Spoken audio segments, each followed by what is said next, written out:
Globalização e Cidadania, por Pedro Dalari. Bom dia, professor Pedro Dalari. Professor, final de ano chegando, é hora de uma retrospectiva, não é verdade? Com a chegada do final do ano, é o momento de fazer um balanço, no caso desta coluna, sobre a situação da cidadania no mundo globalizado. Para fazer isso, eu quero me valer do apoio de conferência que a ministra de Relações Exteriores da África do Sul, Naledi Pandor, realizou na Faculdade de Direito do Largo de São Francisco no último mês de novembro. A ministra Naledi Pandor veio à USP para falar justamente sobre esses desafios do mundo contemporâneo, ela que se encontrava no Brasil acompanhando o presidente de seu país na reunião de cúpula dos BRICS, a articulação global que reúne Brasil, Rússia, Índia, China e África do Sul.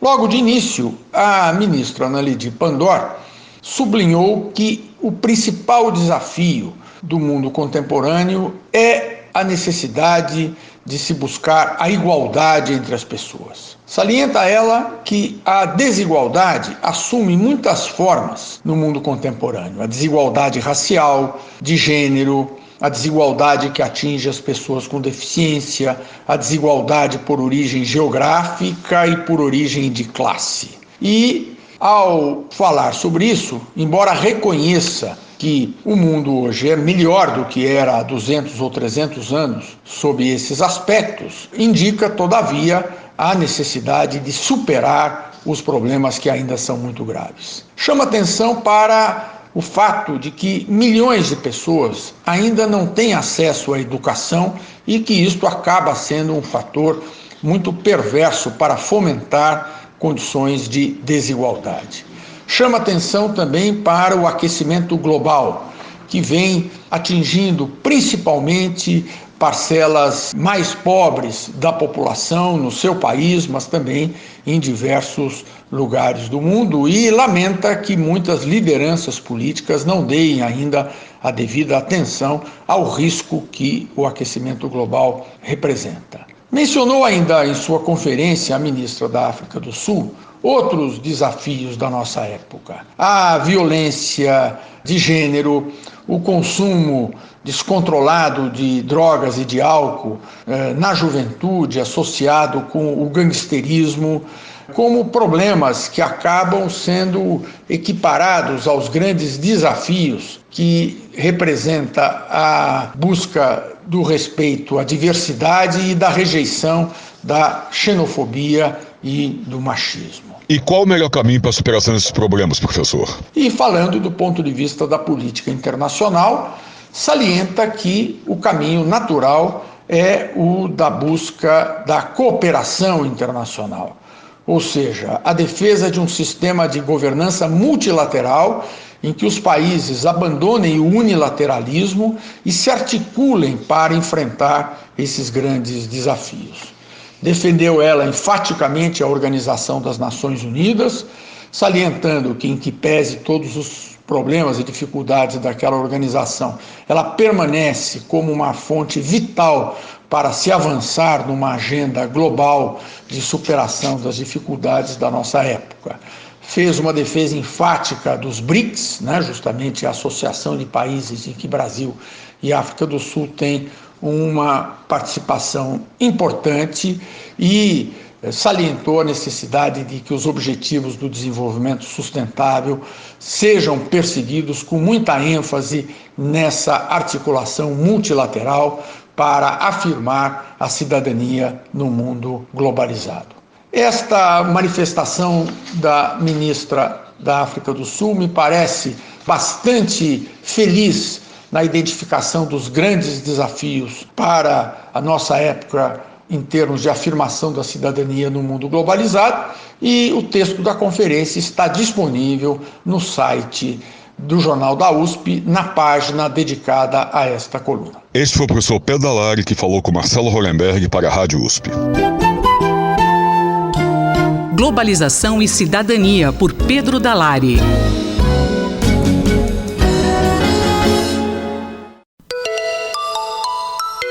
Ética e Política, por Renato Janine Ribeiro. Professor Janine, no dia 1º de dezembro, 9 jovens morreram após uma ação da Polícia Militar em um baile funk na favela Paraisópolis, em São Paulo. O senhor poderia falar da postura da PM e do governo do estado diante do ocorrido? A violência desmedida contra Paraisópolis é uma coisa assustadora. E é assustador também que depois, quando saem os filmes mostrando, por exemplo, um PM batendo um pedaço de pau em adolescentes e rindo, a PM se justifica dizendo, mas essa foto é de outubro, não é de agora, quer dizer, essas imagens são de outubro. Ou seja, é a rotina. Isso é o protocolo que a PM adota e que o governador considera satisfatório, pelo menos numa primeira reação. Ou seja, existem condutas que são absolutamente inaceitáveis por parte do poder público, inaceitáveis numa democracia, inaceitáveis numa sociedade civilizada, mas que são moeda corrente.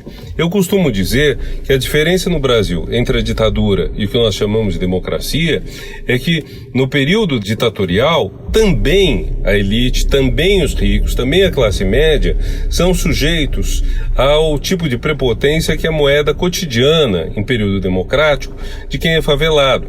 Por que as manifestações de oposição ocorrem na Avenida Paulista e não no Capão Redondo? Porque na Avenida Paulista a polícia se contém. Na Avenida Paulista ela não vai tratar as pessoas como ela trata em Paraisópolis. Então, essa é uma distinção social que perdura na história do Brasil sob o nome de desigualdade, de injustiça, de racismo em boa medida, de ódio ao pobre, de ódio ao trabalho, ao trabalhador também, porque o trabalho ficou associado com a escravidão e ficou no nosso imaginário uma ética de ganhar dinheiro trabalhando o mínimo possível, o mínimo de trabalho manual e um certo desprezo por quem está no universo do trabalho manual e que mereceria então ser maltratado. Eu creio que esses acontecimentos de violência têm a ver com isso e são ampliados pelo fato de que tanto o presidente da República quanto alguns governadores de estado, especialmente São Paulo e Rio, têm utilizado um discurso desse tipo. O governador do Rio, quando diz que vão mirar na cabecinha, quando salta de um helicóptero dando pulos depois de uma pessoa ser morta, não interessa que essa pessoa tivesse ameaçado matar outras pessoas, você não festeja uma morte. Uma morte é uma coisa que é lamentável. Lamentável, sempre. Um assassinato é lamentável.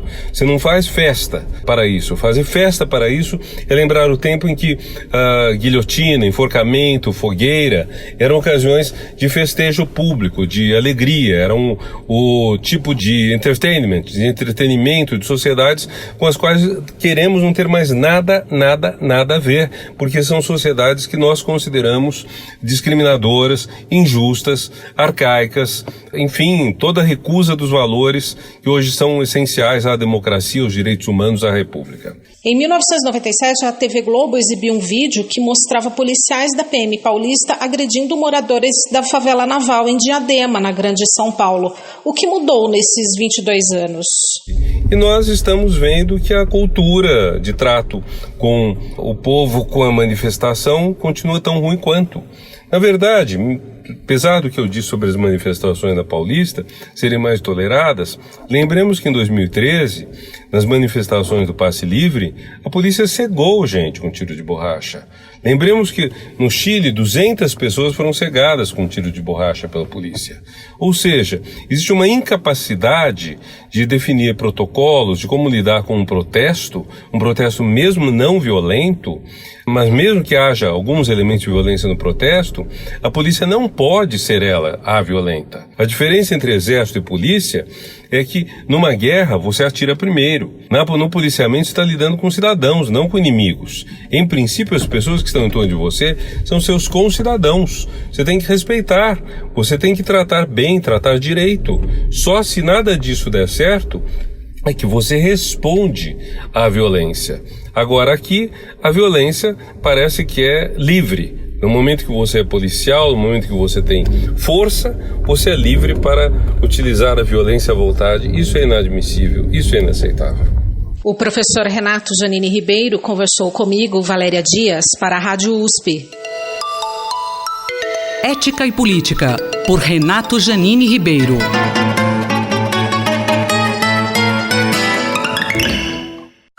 Reflexão econômica por Luciano Nakabashi. Professor, saiu na última semana o resultado do PISA 2018. Como ficou a avaliação do Brasil? De acordo com os dados do PISA, 50% dos estudantes no Brasil, eles alcançaram nível 2 em proficiência em leitura na prova, em relação a 77% das crianças da OCDE. Esse nível 2 é o nível mínimo de proficiência em leitura. Esse nível vai de 1 até 6. Então 2 acaba sendo aquela leitura mais básica, né, onde as pessoas conseguem encontrar informações básicas no texto. Um pouco complexa, mas não muito. E quando a gente olha aqueles alunos que atingiram o nível 5 ou 6, aqueles que são mais elevados, somente 2% dos estudantes no Brasil conseguiram alcançar esse nível. A média no OCDE é de 9%. Quando a gente olha a matemática, o cenário é pior. 32% dos estudantes conseguiram o nível 2, que é essa proficiência mínima em matemática, que eles podem interpretar e reconhecer situações matemáticas sem instruções diretas. Então são problemas matemáticos relativamente simples. Quando a gente compara, 32% do Brasil conseguiu nível 2 contra a média da OCDE de 76%, e apenas 1% conseguiu nível 5 ou acima de 5. Se a gente pega a OCDE, foi 11%. E em ciência, 45% atingiu nível 2 no Brasil contra uma média de 78% da OCDE. E 1% novamente conseguiu os níveis mais elevados, 5 ou 6, contra uma média da OCDE de 7%. Então esses dados mostram que os estudantes brasileiros, é uma prova feita para estudantes de 15 anos, é uma amostra, mas é uma amostra representativa, feita com mais de 10 mil estudantes aqui no Brasil. Então, isso mostra de fato que nós temos um problema de qualidade. Quando a gente olha o ranking do PISA, a gente fica mal também, atrás de países como da América Latina, México, Chile, Uruguai. Ficamos à frente da Argentina, A Argentina é um caso emblemático no sentido negativo, porque era um país que tinha alcançado um nível alto de escolaridade no começo do século XX e que vem apresentando problemas de crescimento. O país de longe era mais desenvolvido da América Latina, hoje já está atrás de alguns, por exemplo do Chile, e está ficando cada vez mais próximo dos outros países. Quais são as consequências desses números? Quando a gente olha essa questão da qualidade, o Brasil conseguiu atingir a universalização no ensino fundamental, melhorou bastante no ensino médio, mas ainda tem um problema aí de evasão. É preciso realizar políticas para reduzir a evasão no ensino médio, mas, sobretudo, melhorar a qualidade nos diferentes níveis de ensino, seja no fundamental 1, 2 e no médio. Então, nós temos esse problema de qualidade que tem que ser atacado, e isso tem consequências importantes no processo de desenvolvimento econômico, mas também social. Eu acho que aprender matemática, língua portuguesa, ciências, além de ser importante culturalmente, acaba refletindo muito no aspecto da produtividade do trabalho posteriormente. Então, os países que tiveram sucesso em sair de um nível de baixo desenvolvimento para um nível de alto desenvolvimento econômico, eles investiram na sua mão de obra. O exemplo muito claro nesse sentido são países como o Japão, a própria Alemanha, depois da Segunda Guerra Mundial, Coreia, os tigres asiáticos de uma forma geral. Eles fizeram um investimento maciço em educação e são países que hoje apresentam um bom desempenho e às vezes excelente desempenho nessas provas do PISA que mede esse aprendizado dos alunos. E a China também, regiões da China, é um país que vem crescendo muito, que tem investido bastante em educação e também tem apresentado bons resultados em termos de desempenho, o que mostra que eles estão conseguindo de fato ensinar os seus alunos. Essa será a mão de obra que vai estar entrando no mercado de trabalho num período relativamente curto de tempo e que daqui a uns 15, 20 anos vai estar assumindo cargos chaves nos diferentes países, seja no setor público, seja no setor privado. Então é fundamental a gente focar na qualidade, buscar medidas que melhorem a qualidade do ensino público no Brasil, que melhorem o aprendizado das crianças. Isso passa pela valorização dos professores, com certeza, mas a gente tem que buscar as medidas que são relevantes nesse sentido. Eu sou Gabriel Soares, conversei com o professor Luciano Nakabashi, da FEA USP Ribeirão. Reflexão econômica por Luciano Nakabashi.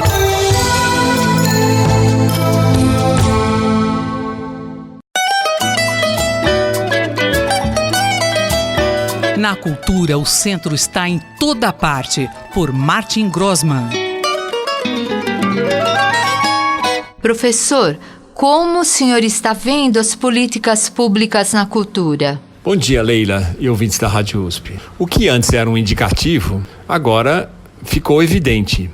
Alucinações e psicopatias, que assombravam as nossas políticas públicas, em particular na cultura, hoje conduzem essas políticas públicas no âmbito da federação.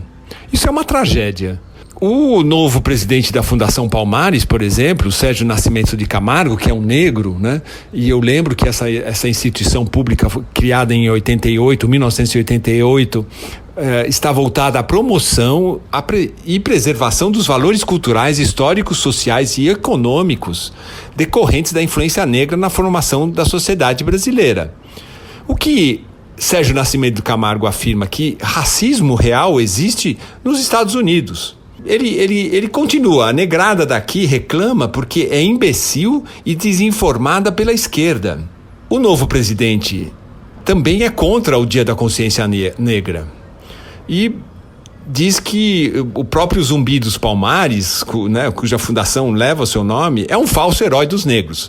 Mas os absurdos não param por aí. O novo presidente da Funarte, Dante Mantovani, que é uma fundação criada em 1975, a Funarte tem uma missão de promover e incentivar a produção, a prática, o desenvolvimento e difusão das artes no país. O novo presidente diz que o rock ativa a droga, que ativa o sexo, que ativa a indústria do aborto.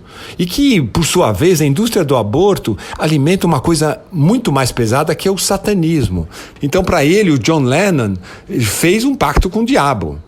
E, por fim, nesses escalabros todos, o Rafael Nogueira, cujo nome real é Rafael Alves da Silva, que é o novo presidente da Fundação Biblioteca Nacional, lembrando também aqui que essa biblioteca é originária da vinda da corte portuguesa, no início do século XIX, trazendo consigo a biblioteca portuguesa. Então, a nossa biblioteca é uma das mais importantes do mundo. E Rafael Alves, que é um simpatizante da monarquia, diz que a proclamação da República foi um golpe militar improvisado e injustificável. E a partir desse momento o Brasil nunca mais se encontrou. Agora eu acho que é importante fazer uma reflexão. Se a gente olha para a história, os militares estão presentes principalmente a partir da proclamação da República. Participaram de momentos, seja de crise, mas de construção do país, fizeram parte, sim, de um projeto maior que foi o modernismo, apesar, com a instauração de uma ditadura, o projeto modernista continuou, Mesmo, por exemplo, Niemeyer, que sempre se colocou como comunista, tem obras importantíssimas, na esfera federal, que os militares deram continuidade, mesmo no momento da ditadura, Então, os militares têm uma presença na história brasileira que indiscutível. E nós temos que considerar isso ao pensarmos o Brasil para o futuro. E que análise o senhor faz a partir disso? O que está se colocando aqui é uma posição de uma visão extremamente simplista da realidade e autocrática. O que me parece aqui é que o atual governo tem uma aversão à complexidade. E tem também, com isso, fica evidente uma incapacidade de exercer e de exercitar a transcendência, Quando a gente pensa em cultura e arte, a gente não só pensa o aqui e agora. A gente se relaciona com a história e também é um momento onde podemos projetar futuros possíveis, Professor Martin Grossmann conversou comigo, Leila Kiyomura, para a Rádio USP. Na cultura, o centro está em toda parte, por Martin Grossmann.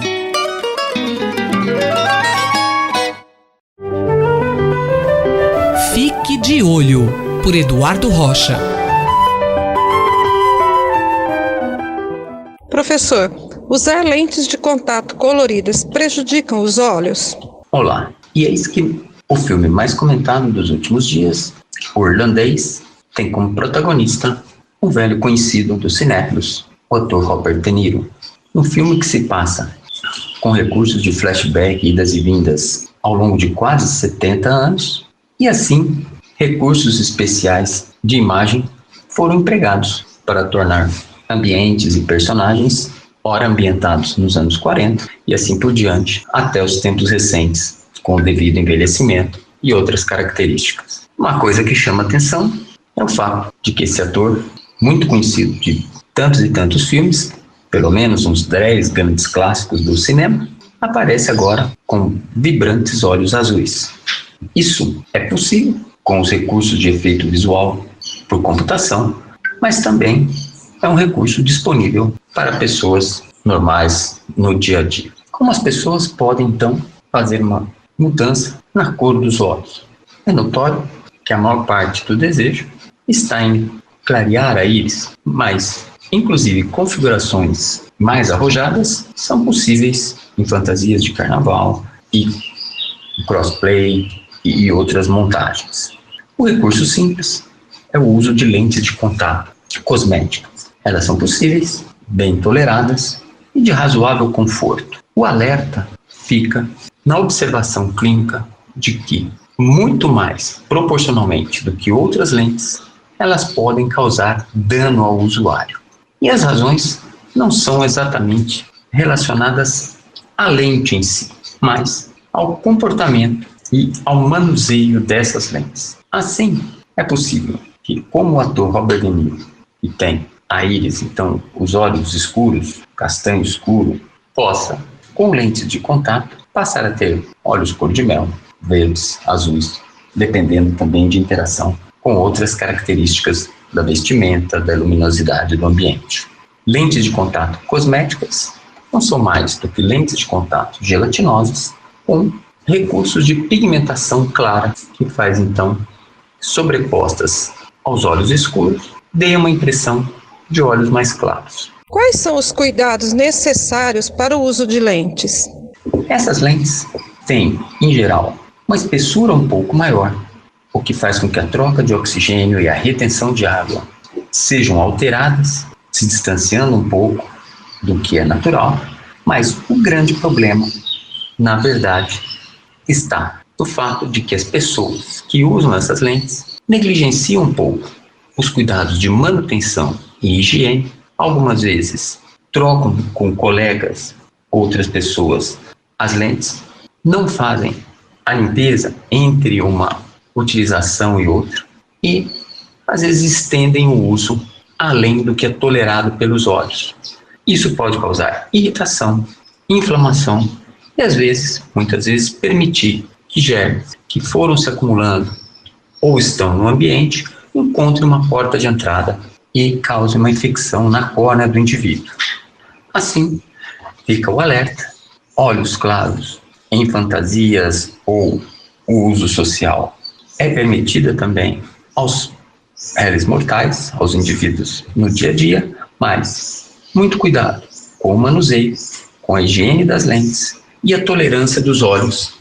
Importante, então, saber manusear, receber orientações do oftalmologista e assim poder utilizar esse recurso cosmético sem colocar em risco a segurança e a integridade dos olhos. Bom filme, para quem não viu O Irlandês, ou bom divertimento nas férias a todos. Muito obrigado. Eu sou Rosimeire Talamone e nós acabamos de ouvir o professor Eduardo Rocha, da Faculdade de Medicina da USP em Ribeirão Preto. Fique de Olho, por Eduardo Rocha.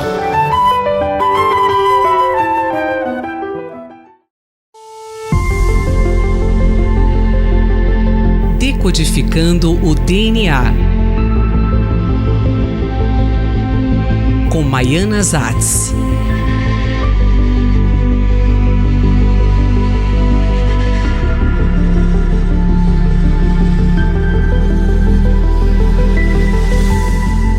Na última edição do ano de Decodificando o DNA, a professora Maiana Zatz fala sobre uma pesquisa da Universidade de Colômbia, nos Estados Unidos, em que pesquisadores desenvolveram um pulmão artificial a partir de células-tronco. Uma pesquisa recente, publicada na revista Nature Medicine por uma equipe de pesquisadores da Universidade de Colômbia, nos Estados Unidos, mostra pela primeira vez a construção de um pulmão em camundongos a partir de células-tronco. Infelizmente, sabemos que milhões de pessoas têm doenças incuráveis no pulmão e morrem todo ano na fila de transplantes. Essa pesquisa, realizada em camundongos, abre novas perspectivas futuras. Quais foram as dificuldades encontradas até o momento na construção de um pulmão?